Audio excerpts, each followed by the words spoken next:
In the heart of Isio, a village nestled where the vibrant green of the forest met the rich red earth, laughter often echoed from mud brick homes. Children chased chickens, women pounded cassava, and men shared tales under the shade of ancient baobab trees. Yet, amidst the symphony of life, one young girl knew only the silent whisper of loneliness. Her name was Uchenna, and her life was a shadow. Orphaned and without kin, she was seen by many as a burden, a mouth to feed with no hands to give back. Whispers followed her like dust on a dry wind, and the warmth of community rarely touched her. Uchenna's days were a cycle of chores and solitude. She fetched water from the distant river, a small frame burdened by the heavy calabash, and gathered firewood from the edges of the forest, always careful not to stray too deep. The other children, guided by their parents' wary glances, kept their distance. Their games and joyful shouts were a constant reminder of her isolation. But Uchenna, though her heart ached for connection, possessed a quiet resilience, a spirit that refused to be entirely extinguished by the harshness of her world. Her only true solace lay beyond the village, where the forest began its deep, mysterious embrace. It was there, amidst the towering trees and the rustling leaves, that Uchenna felt a different kind of peace. The forest didn't judge, it simply existed, vast and indifferent, yet somehow comforting. One sweltering afternoon, driven by a thirst for a cooler, shadier spot, Uchenna ventured further than usual, her bare feet padding softly on the mossy ground. The air grew cooler, thick with the scent of damp earth and unseen blossoms. Sunlight dappled through the dense canopy, creating shifting patterns on the forest floor. Then it happened. A sound, so pure and ethereal, drifted through the trees. It was a melody, unlike any Uchenna had ever heard. It wasn't the chirping of crickets, nor the hoot of an owl, nor the distant drum of a village celebration. This was a song that seemed to weave itself into the very fabric of the air, a cascade of notes that spoke of ancient joy and forgotten sorrows. Drawn by an irresistible pull, Uchenna followed the sound, her heart beating a rhythm of wonder and anticipation. She pushed through a curtain of hanging vines and stepped into a hidden grove. It was a place of breathtaking beauty, a clearing bathed in a soft golden light, with a crystal clear stream bubbling over smooth stones. And there, perched on a branch of a magnificent iroko tree, was the source of the melody. It was a bird, but not just any bird. Its feathers shimmered with all the colors of the rainbow, catching the light like scattered jewels. Its eyes, bright and intelligent, seemed to hold the wisdom of ages. This was Oji, the legendary singing bird, a creature whispered about in hushed tones by the elders, believed to be a myth. Oji continued its song, a melody that flowed directly into Uchenna's soul, washing away the sting of loneliness and filling her with a warmth she had never known. Tears, not of sadness, but of profound relief and joy, welled in her eyes and traced paths down her dusty cheeks. From that day forward, the hidden grove became Uchenna's sanctuary. Every afternoon after her chores, she would slip away to listen to Oji's song. The bird, in turn, seemed to recognize her, its melodies shifting to reflect her moods, offering comfort when she was sad and soaring with her when she felt light. The change in Uchenna was subtle at first, then undeniable. The perpetual slump in her shoulders straightened. A faint, almost imperceptible glow seemed to emanate from her. Her eyes, once downcast, now held a spark of inner light. She still carried the heavy calabash, but her steps were lighter. She still gathered firewood, but a quiet hum, a faint echo of Oji's song, sometimes escaped her lips. The villagers, ever observant, began to notice. They couldn't quite place it, but Uchenna, the quiet orphan, was different. She seemed radiant. This change did not go unnoticed by Obi, the chief's son. Obi was accustomed to being the center of attention, his every whim indulged. He saw Uchenna's newfound serenity not as a testament to her resilience, but as an affront to his own unchallenged dominance. He watched her, his eyes narrowed with suspicion and a growing bitter jealousy. He saw the way her face softened when she returned from the forest, the way a quiet smile played on her lips. What secret did this insignificant orphan possess that gave her such an inner glow? One afternoon, his curiosity, fueled by envy, got the better of him. He decided to follow Uchenna. He trailed her silently through the familiar paths, his footsteps light, his presence hidden by the dense foliage. He watched as she pushed through the vines, his heart pounding with a mixture of anticipation and irritation. And then he saw it, the hidden grove, bathed in golden light, and the bird, the shimmering singing bird. He saw Uchenna sitting peacefully, her face upturned, a look of pure bliss on her face as the bird sang directly to her. He saw the magic, the undeniable power emanating from the creature. A greedy glint entered Obi's eyes. This bird, this magnificent magical creature, should not belong to an orphan. It should belong to him. It should belong to the chief's son. He would possess it, and with its power, he would bring glory and untold riches to the village and to himself. He would have that bird, and Uchenna, the insignificant orphan, would be nothing once more. He watched, hidden in the shadows, a dark plan forming in his mind, a plan that would shatter Uchenna's newfound peace and plunge the village into an unforeseen darkness. The melody that had brought Uchenna so much joy was about to become the source of a terrible storm. What would become of Oji and of Uchenna when Obi revealed his sinister intentions? Obi returned to the village, his mind buzzing with the vision of the shimmering bird.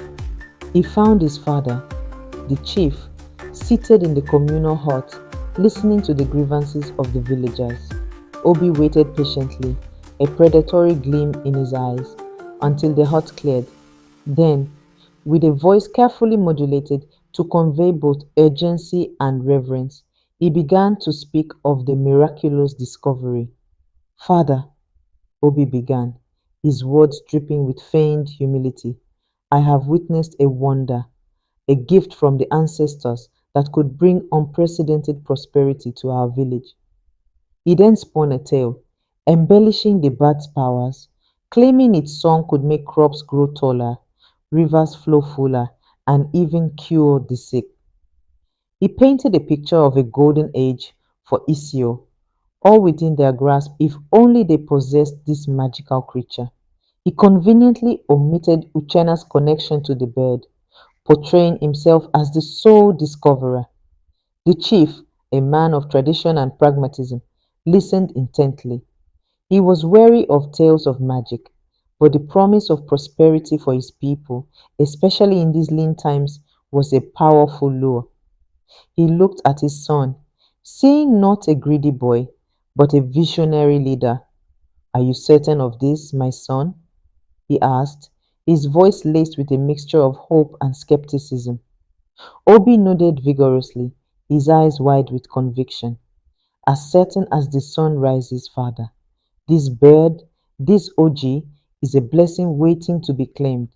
Convinced by Obi's persuasive words and the tantalizing prospect of a flourishing Isio, the chief made his decision. He summoned the village elders and announced the discovery of the singing bird. He spoke of its immense power and the need to bring it into the village for the good of all. He ordered the men to prepare traps, strong nets, and sturdy cages. The villagers, their hopes ignited by the chief's words, buzzed with excitement. They envisioned a future free from want, a future where Oji's song would banish all hardship. Uchenna heard the news with a growing sense of dread. Her heart pounded in her chest like a trapped bird. She knew the villagers' intentions were born of desperation, but she also knew the sacred bond she shared with Oji. She tried to speak, to warn them that Oji was not a possession to be claimed, but a spirit to be respected. But her voice, usually so quiet, was drowned out by the clamor of excitement and the authoritative commands of Obi. No one listened to the orphan girl. They were too consumed by the promise of a magical solution. The next morning, a large group of villagers, led by Obi, ventured into the forest.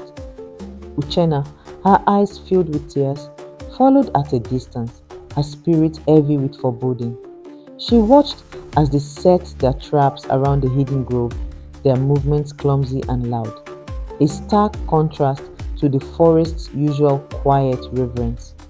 She saw Obi, his face alight with triumph, directing the placement of a large, intricately woven net near Oji's favorite Iroko tree. Uchenna wanted to scream, to run into the grove and chase Oji away, but fear paralyzed her. The sheer number of villagers, their determined faces, held her back. As the sun began to dip below the horizon, casting long shadows through the trees, Oji flew into the grove, unaware of the danger that lurked. It landed on its usual branch, its shimmering feathers catching the last rays of light. Uchenna's breath itched in her throat. She tried to move, to make a sound, anything to alert her friend. But it was too late. With a triumphant shout from Obi, the net was sprung. It fell swiftly, silently, enveloping Oji in its coarse threads. The bird struggled, its beautiful song replaced by a frantic, mournful cry that tore through Uchenna's heart. Obi, beaming with pride, carefully lifted the trapped bird. Its feathers, once so vibrant, seemed to dim, and its bright eyes were filled with a profound sadness. He placed Oji in a sturdy wooden cage, its bars thick and unyielding. The villagers cheered, their faces alight with anticipation. They carried the cage back to the village, a procession of misguided hope. Uchenna watched them go, her body trembling, a silent scream trapped in her throat. She knew, with a chilling certainty, that they had made a terrible mistake. With Oji imprisoned in the center of the village, a strange silence descended upon Isio. The vibrant songs of the forest no longer reached their ears. The air grew heavy, and a subtle, unsettling change began to creep across the land. The first signs were barely noticeable, a few leaves on the communal yam patch turning yellow, a slight decrease in the river's flow. But soon, the changes became undeniable. The crops, once lush and abundant, began to wither and die, their leaves curling into brittle brown husks. The river, the lifeblood of Isio, dwindled to a mere trickle, its once clear waters turning murky and stagnant. A strange, persistent cough began to spread through the village, weakening the young and the old alike. The laughter that once filled the air was replaced by hushed whispers of fear and despair. The chief and Obi, initially basking in the glory of their supposed triumph, watched in growing horror as their village withered around them. The prosperity they had envisioned was replaced by a creeping desolation. They tried everything, more prayers, more offerings, even harsher punishments for those who dared to complain, but nothing worked. The land was dying, and with it, the spirit of Isio. They looked at the silent caged bird, its once vibrant feathers now dull, its eyes mirroring the despair that gripped the village. They realized with a sickening lurch in their stomachs that they had made a grave error. They had silenced the very source of their land's vitality. But how could they undo what they had done? Oji the singing bird sat motionless in its cage, its song, the very essence of life, cruelly stolen. The village of Isho was dying, and the chief and Obi, the architect of its demise, could only watch, helpless, as the shadows deepened.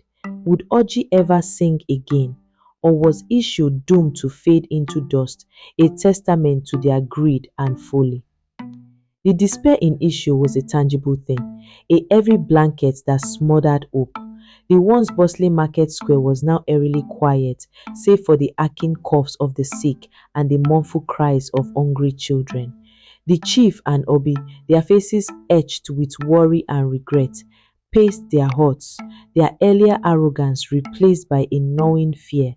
They had brought this upon their people, and the weight of their mistake pressed down on them. But amidst the gloom, Uchenna, though heartbroken by Oji's silence, refused to surrender to despair. The memory of Oji's vibrant song, the The warmth it warmth had it had brought to her soul fueled a quiet determination. She knew deep in her heart that the bird's suffering was a reflection of the village's own. she had to free Oji, not just for the bird's sake, but for the very survival of Isio. She thought of the ancient stories, the wisdom passed down through generations, and the name came to her, Mama Nneka. Mama Nneka was the oldest woman in Isio, her face a roadmap of wrinkles, her eyes holding the wisdom of 1,000 seasons. She lived on the outskirts of the village, her small hut filled with herbs, ancient artifacts, and the scent of wood smoke. Uchenna approached her with trepidation, but Mama Nneka, sensing the girl's pure intentions, welcomed her. Uchenna poured out her heart, recounting the story of Oji, Obi's jealousy, and the village's suffering. Mama Nneka listened patiently, her gaze unwavering. When Uchenna finished, the elder sighed, a sound like dry leaves rustling in the wind. The balance has been broken, child, she said, her voice raspy but clear. The forest spirits are angered. Oji's song is not merely a melody, it is the breath of this land, the harmony between man and nature. To restore it, you must appease the spirits. Uchenna's heart leaped. How, Mama Nneka? Tell me and I will do it. The ritual is ancient and perilous, Mama Nneka warned. It requires three sacred items, each found in the most dangerous corners of the forest, places where the spirits guard their treasures fiercely. You will need the tear of the weeping willow from the whispering falls, the ember of the sunstone from the serpent's peak, and the feather of the night owl from the shadowed grove. Uchenna felt a tremor of fear, but her resolve was stronger. She nodded, her eyes firm. I will go. Her journey began at dawn. The forest, once a place of solace, now seemed vast and menacing. The Whispering Falls, known for its treacherous, slippery rocks and the mournful cries of unseen spirits, was her first destination.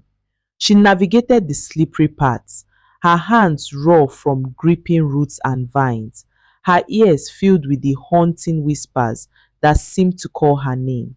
She found the weeping willow, its branches draped with shimmering, tear-shaped dewdrops. With trembling hands, she carefully collected a single glistening drop, feeling the ancient sorrow it held. Next, she faced the daunting climb to the serpent's peak, a jagged, sun-baked mountain rumored to be home to colossal venomous snakes. The air grew thin, and the sun beat down relentlessly. Every shadow seemed to hide a slithering danger. She climbed for what felt like an eternity, her muscles screaming in protest, her skin scraped and bruised. At the very summit, nestled within a crevice, she found the sunstone, glowing with an inner fire.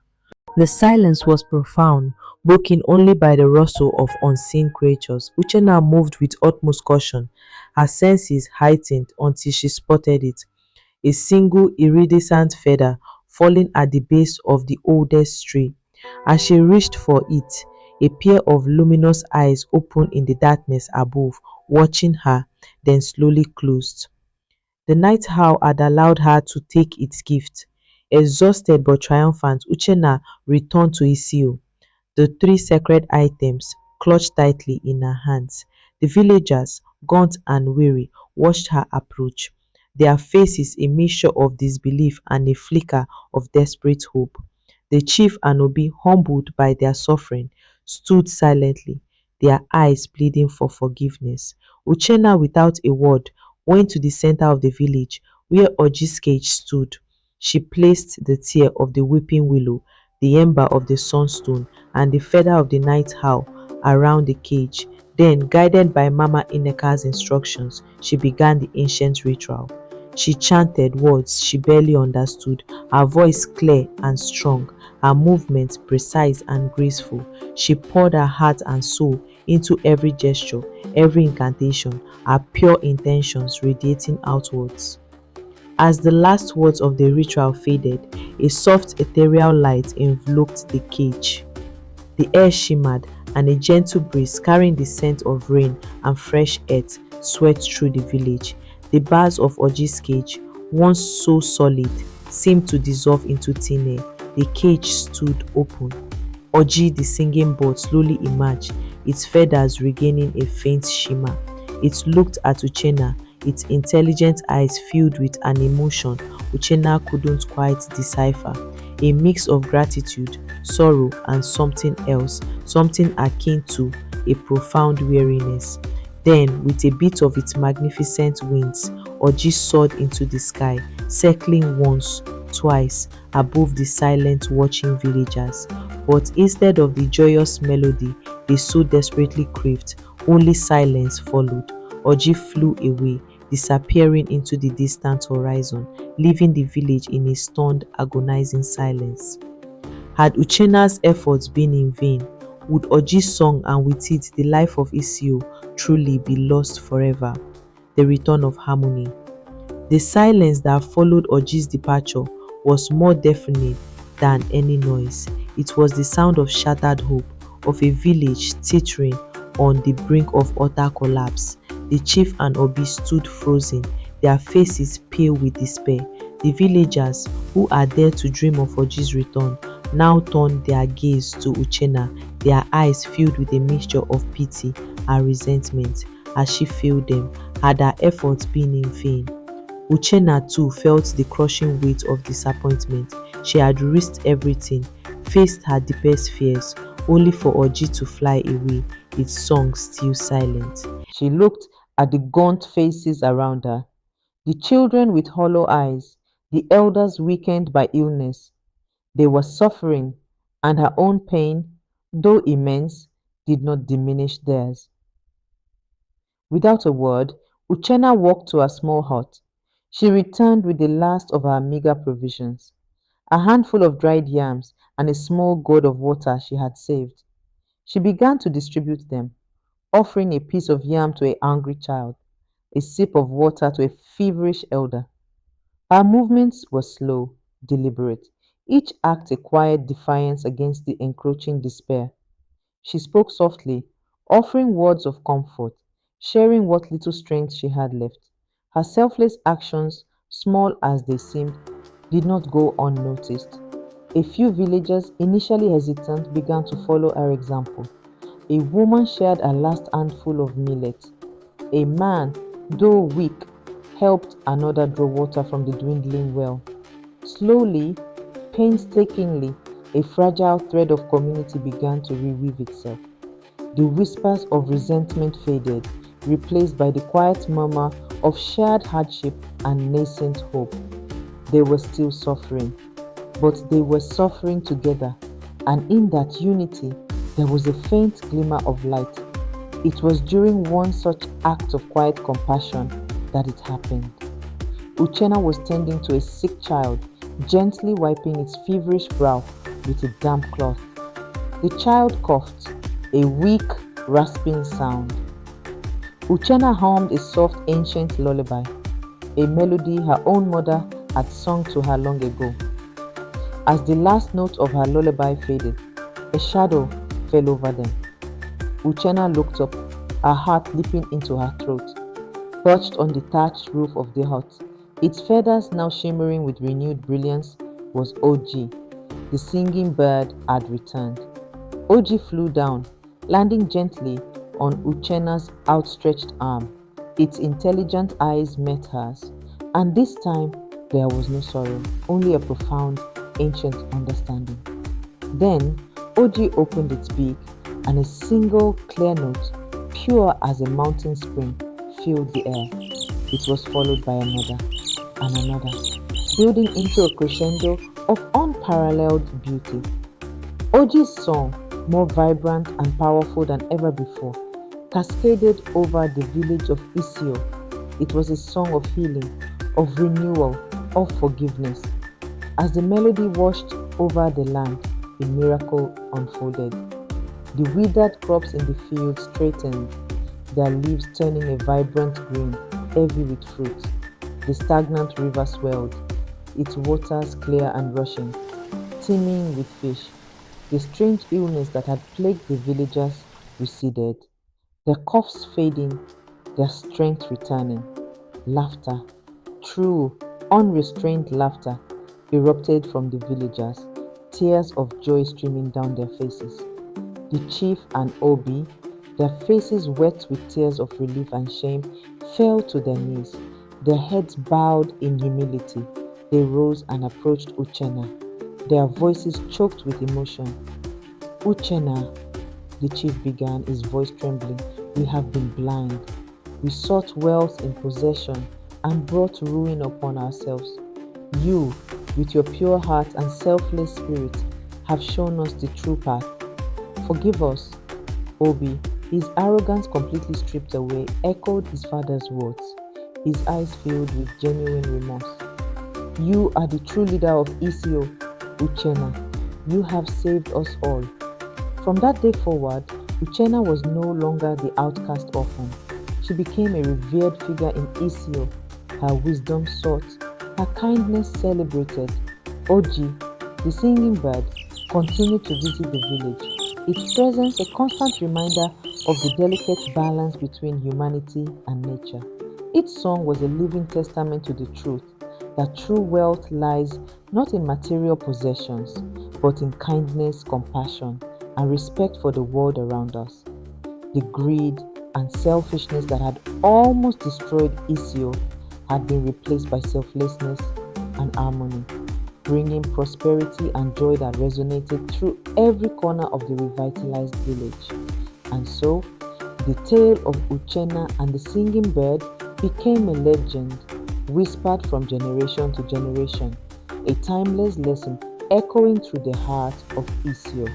Moral of the story: this folktale teaches us that true wealth and prosperity are not found in material possessions or power, but in the virtues of kindness, compassion, and respect for all living things. Greed and selfishness can lead to suffering and destruction, while selflessness, humility, and a harmonious relationship with nature bring about true healing, abundance, and lasting joy. It reminds us that even the most overlooked individuals can possess the greatest strengths and wisdom, and that forgiveness and unity are essential for a community to thrive. Thank you for staying till the end of this wonderful story. Don't forget to like, share, and subscribe so you will be notified of our new series. Till we see again, bye.